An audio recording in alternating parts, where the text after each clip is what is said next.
Essa é a nossa tarefa, seguir Jesus. No livro Libertação, nós temos um trecho. O mentor do André está negociando com Gregório para poder se aproximar da Margarida. Ele precisa de autorização para se aproximar dela. Rogar-te-íamos, contudo, o adiamento na execução de teus propósitos.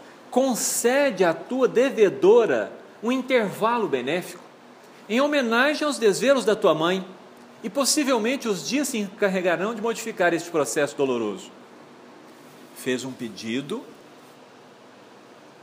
em homenagem à mãe, demonstrando expressão de surpresa em face da imprevista solicitação de adiamento na obsessão. Quando nós mesmos, que estava com o mentor, esperávamos que o orientador se impusesse, lembra, espírito superior tem superioridade moral, poderia se impor. Então o que o André esperava?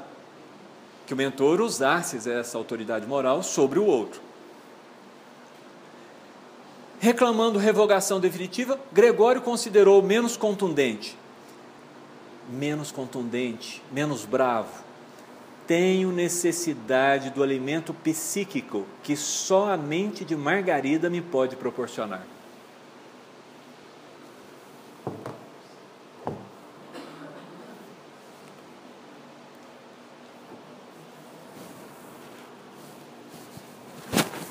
Entenderam por que nós estávamos conversando sobre qual é o jejum? Qual é o jejum? Qual é o alimento da alma? De que as pessoas se alimentam? Os discípulos vão buscar comida, Jesus está ali sem se alimentar, eles voltam e Jesus diz para eles: tenho para mim um alimento que desconheceis, que é fazer a vontade de meu Pai. Fazer a vontade de meu Pai alimenta o Cristo. Alimenta os discípulos?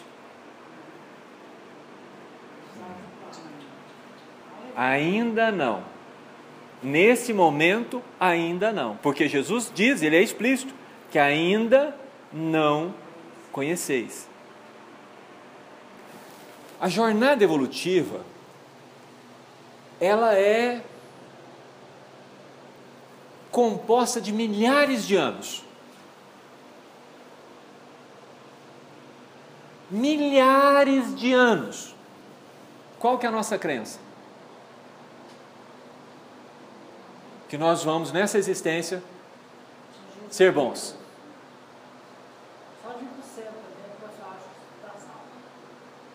Essa é a nossa crença. Imaginando que eu me resolvi ao bem, eu começo o meu processo de reparação. Porque a resolução ainda não é a obra. Eu resolvi construir uma casa, a casa está pronta? Agora é que vem a parte boa? A resolução não é a missão cumprida, a resolução é: eu vou trabalhar, eu vou começar a juntar o dinheiro para comprar do terreno. Eu estou em começo da obra. Então o que nós conseguimos fazer numa existência é a resolução. A partir daí começa para nós uma linha evolutiva que se estende por milhares de anos. Jesus, quando encontra Emmanuel, diz para ele: está em você me seguir agora ou no decorrer dos milênios. Aí a gente lê, vê que 25, 30 anos depois desse encontro, Emmanuel se resolve a conhecer Jesus, pede para a escrava que o inicie no Evangelho do Cristo. Passado algum tempo ele desencarna, 50 anos depois ele reencarna, judeu, o escravo Nestório, se converte ao cristianismo e passa a ser um trabalhador do Cristo. Ele é um espírito de luz, mas ele é discípulo de Policarpo, que é discípulo de João. Ele ouve palestras do João evangelista. Na infância dele, o evangelizador dele é o discípulo, é o sucessor, é aquele que fica no lugar de João evangelista. quando o sucessor do João Evangelista vai desencarnar, quem fica no lugar dele cuidando, contando as histórias de Jesus, cuidando das pessoas, é o Emmanuel. Nós temos aqui, vamos lá, 30 mais 50, somando mais um pouco, 100 anos. Aí nós olhamos para uma história dessa e pensamos o quê? 100 anos a gente está arrumado. Estou pelejando até hoje. Né? A gente pensa assim, 100 anos nós estamos resolvidos. Nós vamos encontrar o Padre Damiano, que é Emmanuel reencarnado, lá pelos idos de 1500, 1600, 1700, né? Ali na Idade Média, no livro Renúncia.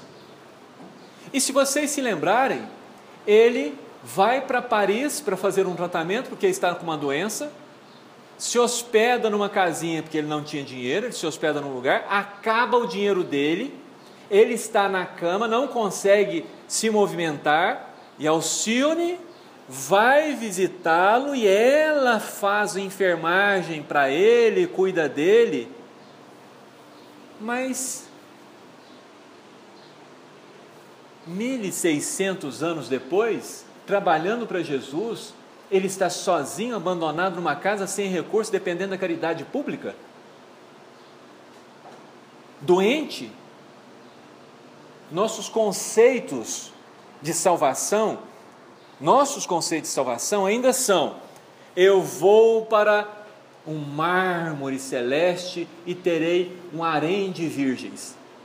Mas com certeza ele estava aprendendo muito nessa Sim, sim. O que nós estamos dizendo é que os nossos conceitos de redenção significam ausência de trabalho, significam sombra e água fresca. Significa que nós vamos para um lugar com torneiras de ouro, com mármores, com fartura, uma terra que mana leite e mel, onde eu não tenha que trabalhar, onde eu seja servido. E não é essa a realidade. Manuel, o pessoal fala seres humanos achando assim, a gente fala de eternidade, eu não entendo o que é eternidade. Não. Sim. Porque na verdade, se a gente for olhar a lei de causa e efeito, paciente, né? Você acha que você fez muito mal aqui, na próxima você já começa a pagar e funciona dessa forma. Às vezes demora um bom bocado. Às vezes demora muito. Sim. Você precisa de crédito para pagar, às vezes você não tem nenhum. Sim. Então, quer dizer, a coisa, a gente é muito imediatista. O nosso pensamento é muito imediatista. A gente custa esperar fazer 18 anos. Fazer 18 anos demora uma eternidade. Quando faz 18, o relógio acelera e a gente não quer que passe de jeito nenhum e a gente nunca mais volta para o 18, apesar de a gente morrer de vontade de voltar para o 18. Quando a gente está doente no hospital, à beira da morte, a gente deseja morrer o mais rápido possível, não morre, sara um punhado de vez, volta para casa, de novo, né? Começa bumerangue, você vai no hospital e volta, vai no hospital e volta, vai no hospital e volta. Aí chega um ponto que nem os parentes aguentam mais. Não, esquenta não morre não, pode ficar tranquilo, ele está indo lá só fazer visita. Vai, faz a visita e volta. Nós temos um senso de tempo para as nossas coisas que é muito imediatista. Se nós falarmos que nós vamos entrar num curso de 4 anos, nós já falamos assim, 4 anos? 4 anos? Imagine você falar para um médium que ele tem que ler o livro dos médiuns. Ele já olha para o livro, passa as páginas e fala assim, nossa senhora, não tem um resumo não? Para vir no seminário à tarde. 2 horas de palestra? Nossa, essa palestra está muito grande, não tem uma de uns 18 minutos, uns 20 minutos, não. Esse senso ele complica tudo, complica muito. Vejam a questão do alimento. O Gubi está pedindo para o obsessor, para libertar a moça, que ele está promovendo a desencarnação, e ele está promovendo a desencarnação, primeiro, porque ela é devedora dele. É devedora.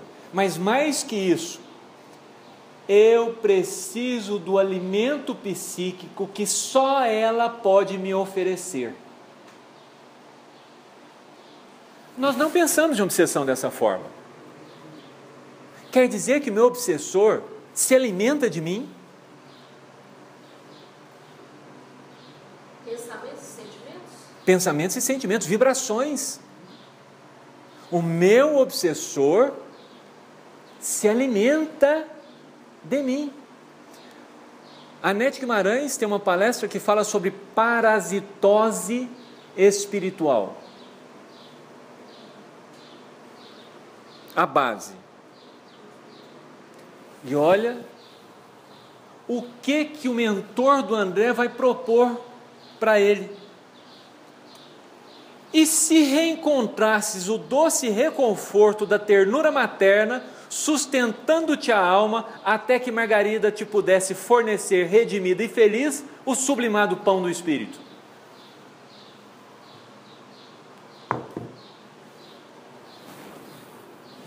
Larga o Manuel e pega a Jane. Larga a Jane e pega o Manuel. Vamos trocar? Sério? Nós estamos realmente vendo isso? Existe esse tipo de atividade num processo de tratamento da obsessão? Pede-se uma pausa e o espírito não consegue, mesmo que queira, dar a pausa. Ele está viciado, ele está dependente. O que nós temos aprendido? Existem doentes que, quando saram, entram em depressão. Sentem falta da doença? Não, sentem falta do apoio que tinham quando doentes. Do paparico, das visitas, né? Do tratamento delicado, porque quando a pessoa está doente, a gente trata a pessoa mais delicadamente, a gente briga menos, né? A gente tolera mais. A pessoa se torna dependente. Nós tornamos-nos dependentes de uma série de coisas. E no caso da obsessão, há que se tratar desta dependência. Se eu não jejuo, como é que eu vou pedir para o meu obsessor jejuar? Olha a importância da resposta que Jesus deu sobre o jejum. Porque a gente não associa de que ele está falando, a gente não pensa que é um problema do obsessor, é o alimento dele. Se eu não consigo ficar sem esse alimento, como é que eu vou pedir para o outro, que é mais dependente ainda, ficar sem? Aí entra a substituição. Ele não está oferecendo a mãe dele para ser obsediada. Olha o que ele está oferecendo: o doce reconforto da ternura materna, sustentando-te a alma, até que Margarida te possa fornecer, redimida e feliz, o sublimado pão do Espírito. Qual é o pão do Espírito que o mentor está falando aqui? Agora é o alimento do Cristo. Esse pão aqui, o Gúbio, o Gregório está se alimentando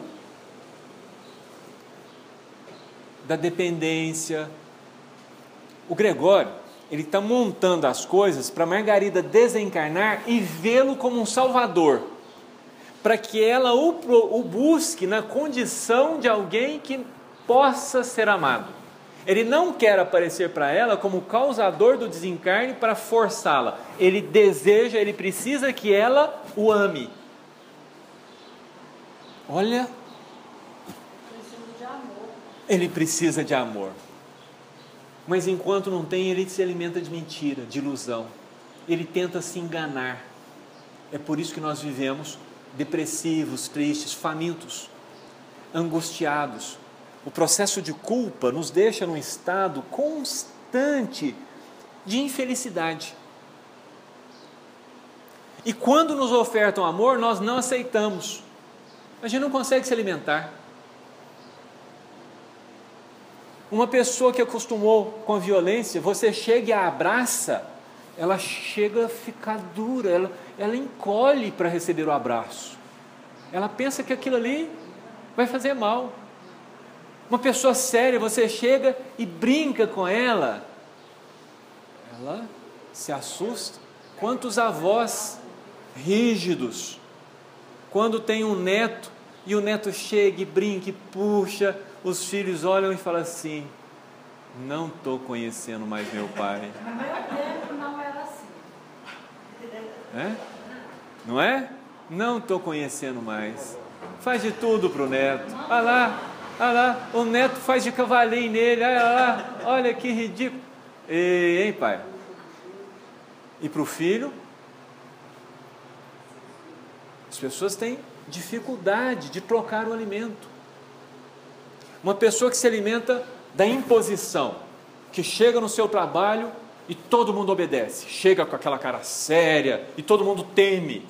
Se chegam lá que não respeita ele, que não o teme, que o trata de igual, ele sempre fica embaraçado, porque está faltando o alimento psíquico. Tratar de obsessão envolve substituir a alimentação do obsediado e do obsessor. Trocar o alimento.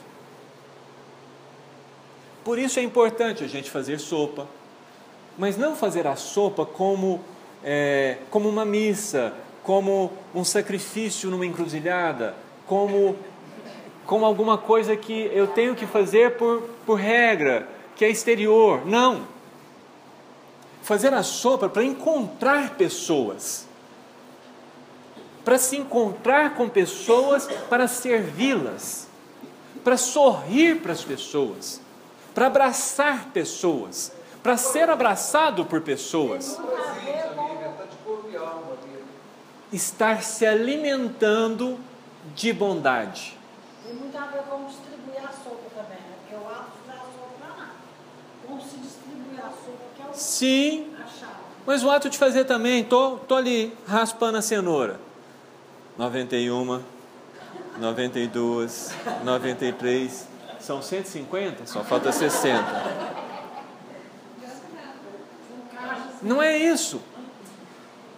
Não é isso. Fazer a sopa é um motivo. É um motivo, é desculpa para nós nos encontrarmos. Esse é o alimento, é o pão do Espírito. Nós nos encontramos com o quê? Caixão de coração para tudo para tomar sopa. Com todo mundo. Com todo mundo, com os dois lados. Nossa equipe é uma festa. Chega aqueles meninos que a gente batiza de abençoados. Mas todo mundo sabe que essa palavra está sendo usada no inverso. É, né? Aí chegam os meninos. Para quê? São os espíritos que vieram na reunião de desobsessão e aceitaram reencarnar depois de receberem de nós a promessa de que nós os ajudaríamos. E agora a gente nem os abraça. Não os reconhece. A desobsessão, ela começou quando? Lá na minha casa, na minha atitude, no meu aprendizado, quando eu me transformei num desobsessor. E ela termina quando? Ele reencarna. Às vezes ele vai ter que reencarnar como meu neto. Eu vou preparar as coisas para ele poder se redimir, porque nós assumimos a responsabilidade perante ele de ser o exemplo.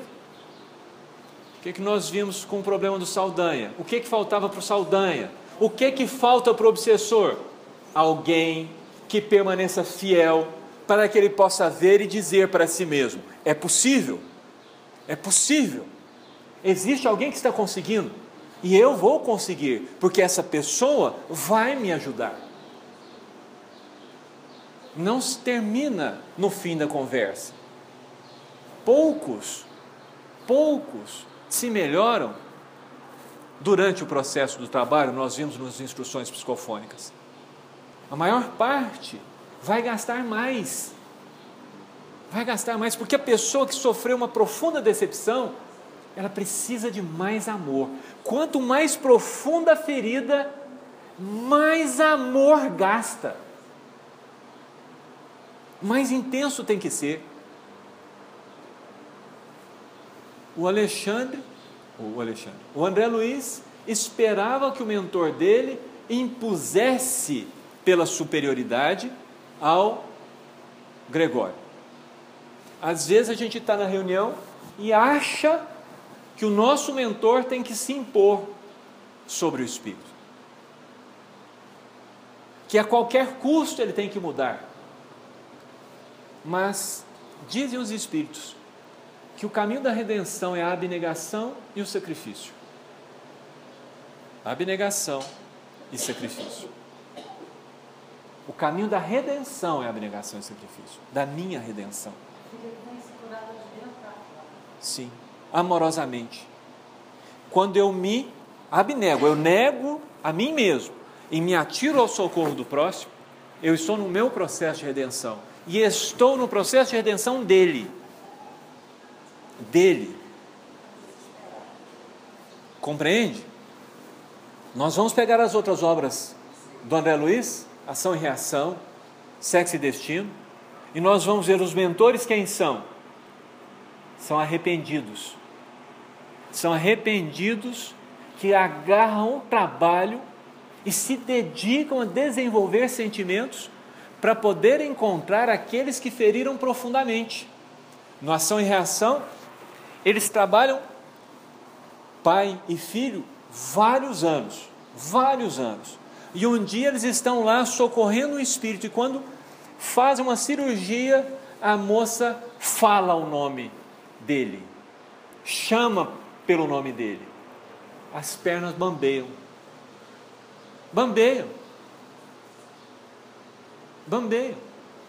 Obreiros da Vida Eterna, ou os Mensageiros, é o que tem o Lar de Alfredo. Eu nunca lembro, eu tenho que guardar onde está o Lar de Alfredo.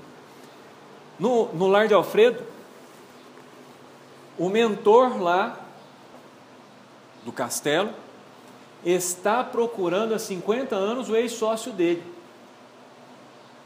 para socorrê-lo. André Luiz vai numa expedição de socorro, ele não pode ir no lugar porque ele não tem adestramento, ele não está preparado, ele permanece logo na entrada das câmaras, do abismo, das cavernas, e ali ele encontra o avô dele. O avô dele é pegado a ouro. Por que o André vai para ali e encontra o avô dele? Porque o André era uma das únicas pessoas que o avô amava. Amava tanto que, apesar de ser sovina, deixou para o André tudo pago para ele se formar como médico. Nos momentos finais da sua vida, o único repouso que ele tinha era quando o André, o neto, ia visitá-lo. Nós estamos falando do alimento da alma. Do alimento da alma. Então, lidar com obsessão não é simplesmente afastar espíritos ou conversar com espíritos. É compreender qual é o problema real. O problema real é o nosso hábito. Nós nos habituamos com o mal, com as mentiras. Nós nos habituamos a viver assim, com o ódio. Nós nos habituamos. Tem gente que quando executa a vingança, fica perdido. Vou fazer o que agora? O que eu vou fazer da minha vida? Minha vida girava em torno da vingança. Entra em depressão, esvazia. O André,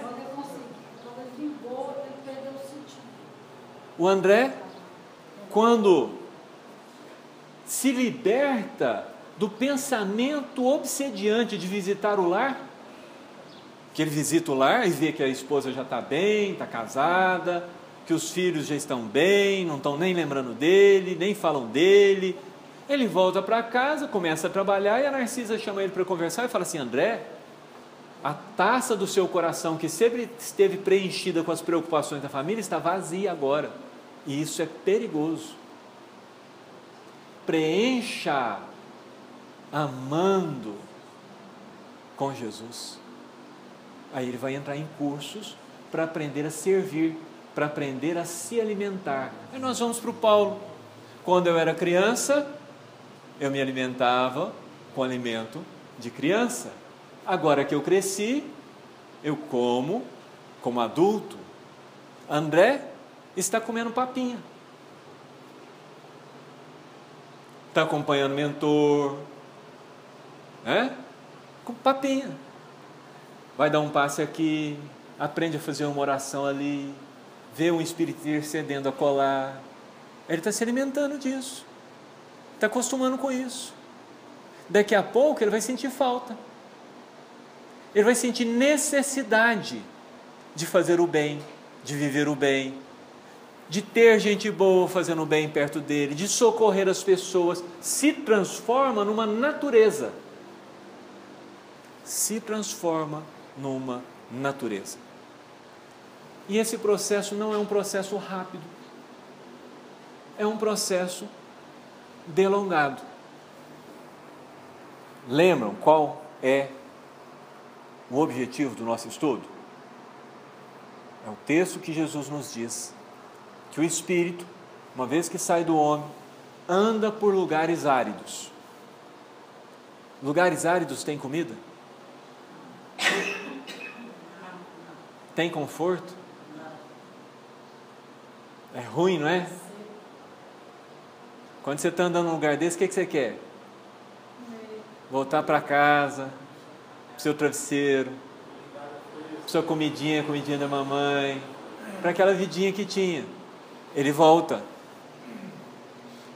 Ele volta. E vê a casa arrumada e adornada. Livro Libertação. Depois que eles tratam, depois que eles ajudam, depois que eles pedem autorização, começa o processo de socorro e tem toda a evolução, nós vamos ler um trechinho. A casa transformou-se. Quando André chega na casa da Margarida, tudo escuro, fechado, um ambiente carregado, difícil para ele respirar, cheios de espíritos vagabundos, desordeiros. O quarto da Margarida impregnado de vibrações para provocar a depressão nela, a inanição e o desencarne. Aí eles socorrem vários obsessores e a casa transformou-se. Desde a véspera, Saldanha e Leôncio eram os primeiros a pedir instruções de trabalho. Teimavam em dizer que os adversários do bem voltariam à carga. Teimavam em dizer que os adversários do bem voltariam à carga. Conheciam a crueldade dos ex-companheiros e porque muitos dos apaniguados de Gregório viriam fiscalizar a normalidade do processo de alienação da esposa de Gabriel, Gúbio começou por traçar expressivas fronteiras ao redor da casa, mantidas dali em diante sob a responsabilidade dos colaboradores de Sidônio, que Sidônio nos cedera por gentileza. Enquanto aprestávamos a defensiva, o jovem casal louvava a alegria que lhes retornara aos corações. A casa agora é outra. Está adornada, está arrumada a casa? Margarida sentia-se leve, bem disposta e rendia graças ao Eterno pelo milagre com que fora contemplada. O esposo formulava 1000 promessas de trabalho espiritual, com o júbilo do neófito embriagado de sublime esperança. De nosso lado, porém, as responsabilidades passaram a crescer. Atendendo às determinações de Gúbio, Saldanha dirigiu-se ao interior da casa e trouxe por influência indireta a velha cerva encarnada que espanou móveis, bruniu adornos, abriu as janelas, dando passagem a vastas correntes de ar fresco. O prédio como que se reconciliava com a harmonia. Está adornando a casa? Está ficando uma belezinha? Está que nem a parábola de Jesus? As medidas referentes à limpeza prosseguiam adiantadas quando vozes ásperas se fizeram ouvir, partidas da via pública. Elementos da falange gregoriana gritavam por Saldanha, que compareceu junto de nós, desapontado e algo aflito. Nosso instrutor paternalmente lhe recomendou: Vai, meu amigo, mostra-lhes um novo rumo. O exemplo. Mostra-lhes um novo rumo. Ele se alimentou com o exemplo, agora ele vai influenciar muitos dos que estão passando ali, porque vão vê-lo e vão pensar: se Saldanha foi, eu também posso ir, eu também dou conta, eu também vou. Saldanha estampou na fisionomia perceptível gesto de reconhecimento e avançou na direção dos recém-chegados. Uma das entidades de horrível semblante, de mãos à cintura, gritou-lhe irreverente: então, que houve aqui, traindo o comando? O interpelado, que os últimos sucessos haviam alterado profundamente, respondeu humilde, mas firme: meus compromissos foram assumidos com a própria consciência, e acredito dispor do direito de escolher a minha rota. Ah, tens agora o direito. Veremos. E tentando insinuar-se de maneira direta, chamou: deixa-me entrar. Não posso, esclareceu o ex-perseguidor. A casa segue noutra direção. O interlocutor lançou-lhe um olhar de revolta insofreável e indagou estentório: onde tens a cabeça? No lugar próprio. Não temes, porventura, as consequências do gesto impensado? Nada tenho de que me penitenciar. O visitante fez caratonha de irritação extrema e aduziu: Gregório saberá. E retirou-se, acompanhado pelos demais. Passados alguns instantes, outros elementos chegam à entrada assustadiços e insolentes com a repetição dos mesmos quadros. Em breve, cenas diversas passaram a desdobrar-se. 70 vezes 7.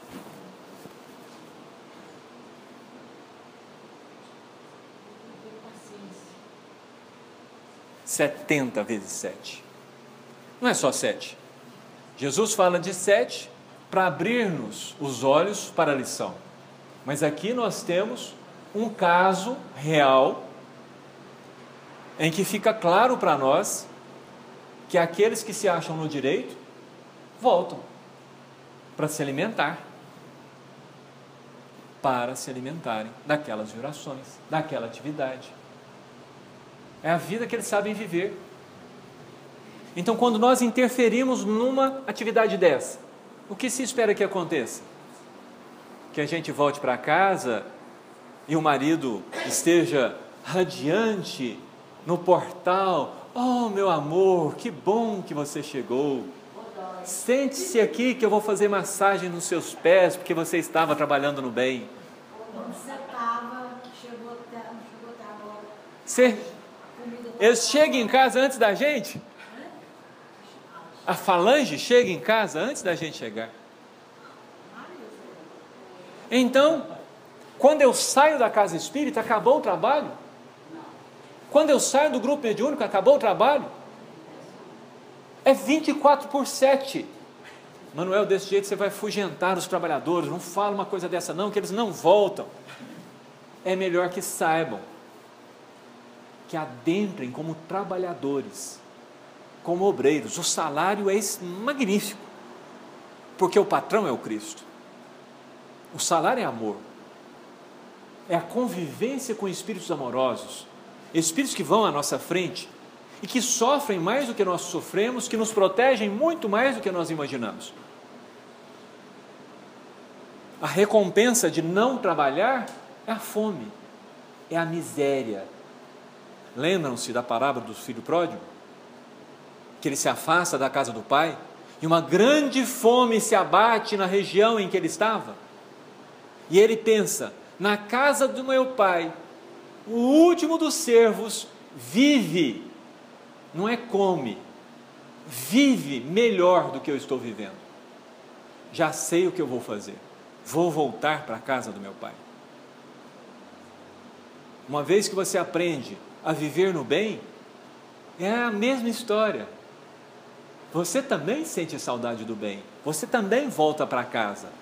Mesmo que você caia, que você tropece, uma vez que você iniciou essa jornada de redenção, você pode sim ter os momentos que dá a impressão que você abandonou o barco, mas é temporário, porque você já experimentou e agora sente falta e vai voltar para a casa do Pai.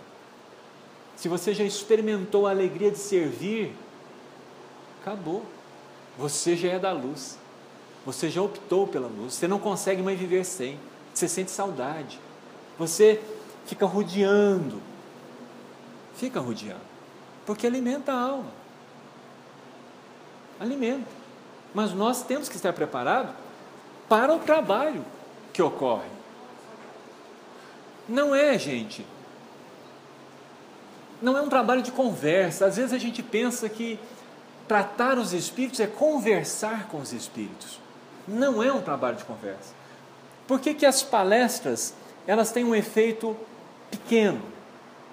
Porque eu falo, vocês ouvem e só. Nós não estamos ombreando. Nós não estamos trabalhando juntos. Está tendo questionamento. Mais do que o questionamento, a função da palestra na Casa Espírita é que vocês, trabalhadores, aproveitem a palestra para se aproximar dos outros, para terem um assunto. Você viu a pessoa aqui? Ah, você viu a palestra de ontem? Lembra quando ele falou assim, assim, assado? O que você achou? Não pergunta o que ela lembra, não. Não embaraça a pessoa. Fala um pedacinho, e não importa muito o que você vai falar, não, porque provavelmente ela não lembra. Se você falar que falou, ela vai achar que falou mesmo, porque ela sabe que você frequenta, então você deve lembrar. Use para ombrear, use para visitar, use para esclarecer, use para amar. Essa é a função da palestra na Casa Espírita. É só um pretexto também para nós nos encontrarmos, para trocarmos experiências, para sair de casa, para cumprimentar as pessoas, para abraçar as pessoas, para exercitar o amor. Eu venho à Casa Espírita para amar, porque aqui é o lugar da caridade, e caridade é amor. Se eu venho para a Casa Espírita para receber, deve ter alguma coisa errada no meu entendimento, porque é dando que se recebe. Se eu quero receber alguma coisa, eu venho para doar. Essa é a premissa. E essa é a premissa do tratamento mediúnico, dos grupos mediúnicos, das reuniões de desobsessão. E quem são os primeiros espíritos socorridos? Os espíritos que têm vínculo conosco no nosso pretérito. Olha que maravilha. Quando eu vou para o trabalho me recompensa com a libertação. O trabalho me recompensa imediatamente. Eu venho e eles já começam a socorrer os que eu amo. Começa a socorrer meu filho.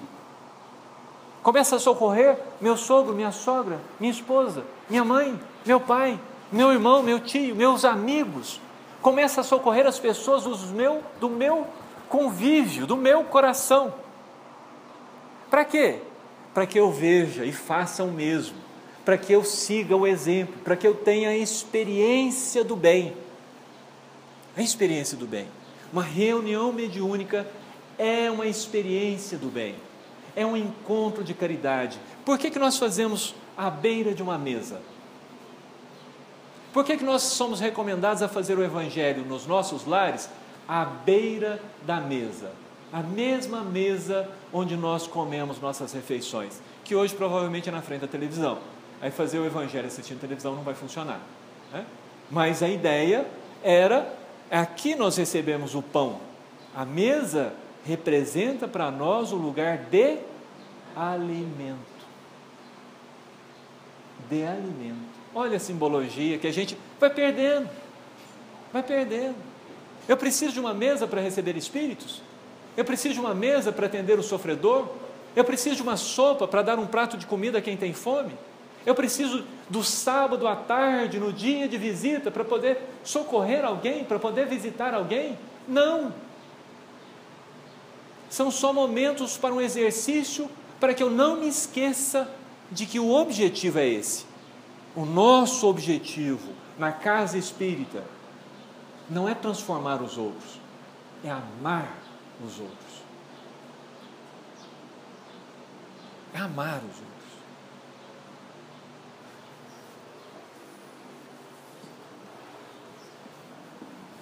O livro continua. São várias as ocorrências, são várias as histórias. Aparentemente há viveram felizes para sempre. O final é emocionante, mas ele não acaba. Gregório vai reencarnar. Onde ele vai reencarnar? Quem vai ser a mãe dele? A oferta que eles fizeram para ele é que ela o sustentasse. O maior obsessor do grupo, o líder do grupo,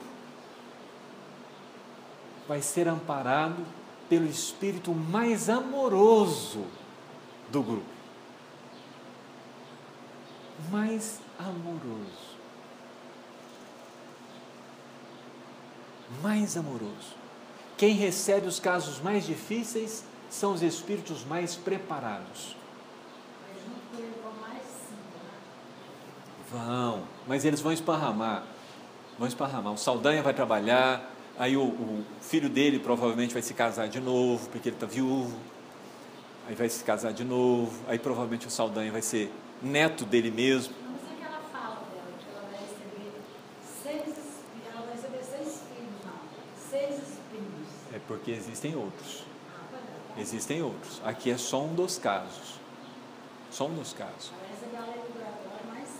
É que o relevante é que ela vai tratar dos casos mais difíceis. Dos casos mais difíceis. Se você se desenvolver no amor, o que você pode esperar? Mais trabalho. Mais gente para amar. Mais gente difícil de ser amada. Mais gente ferida profundamente. Se você desenvolve a sua amorosidade, o que vai acontecer no grupo mediúnico?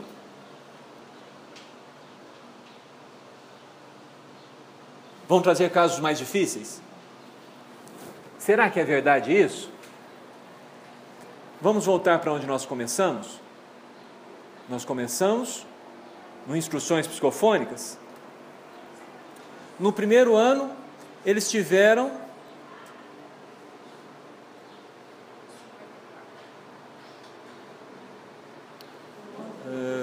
52.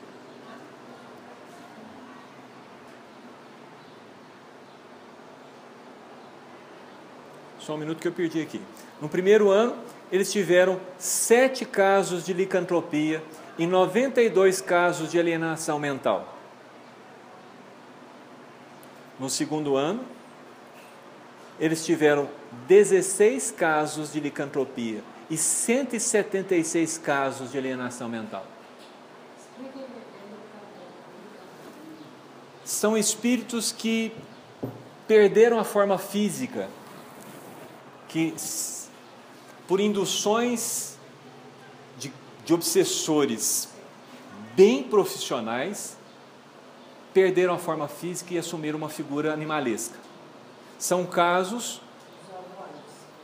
não. Aqui, normalmente...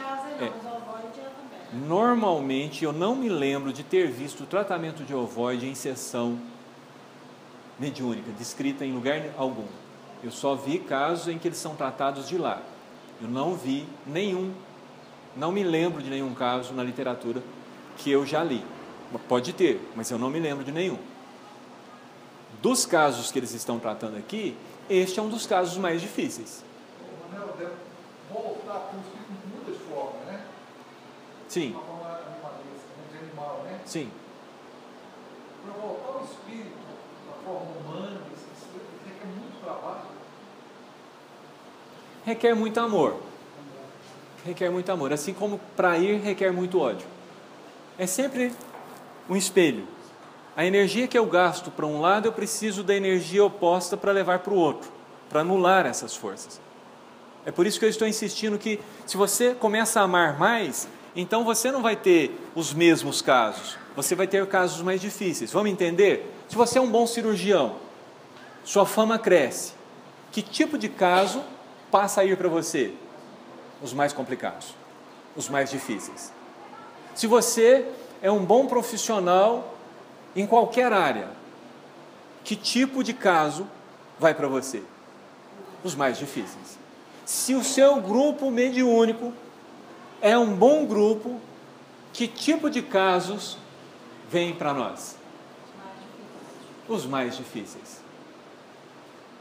Se o seu grupo está na mesmo jeito, do mesmo tipo, isso quer dizer alguma coisa para você?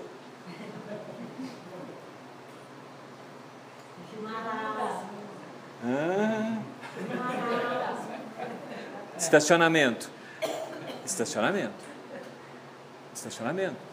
Sinal de que nós não estamos desenvolvendo os nossos sentimentos.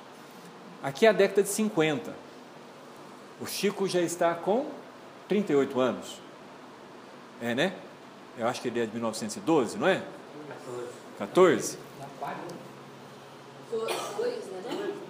1902?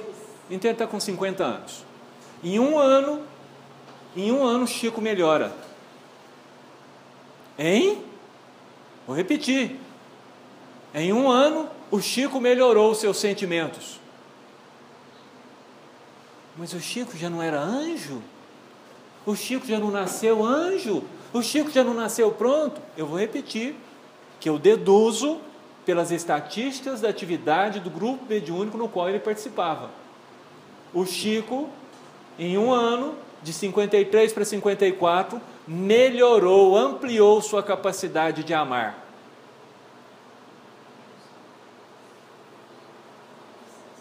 Imagina quando ele tinha 90. Porque não para de progredir. Nós não podemos temer o trabalho. Nós não podemos temer as trevas, os obsessores, os perseguidores, as ameaças, as dificuldades. Nós não temos por que fazer isso. Aliás, bem-aventurados sereis vós, quando disserem todo o mal contra vós por causa do meu nome. Quando vos perseguirem por causa do meu nome, alegrai-vos, grande é o vosso galardão no reino dos céus, porque fizeram assim aos profetas e a mim antes de vós. Que a paz de Jesus esteja com todos nós.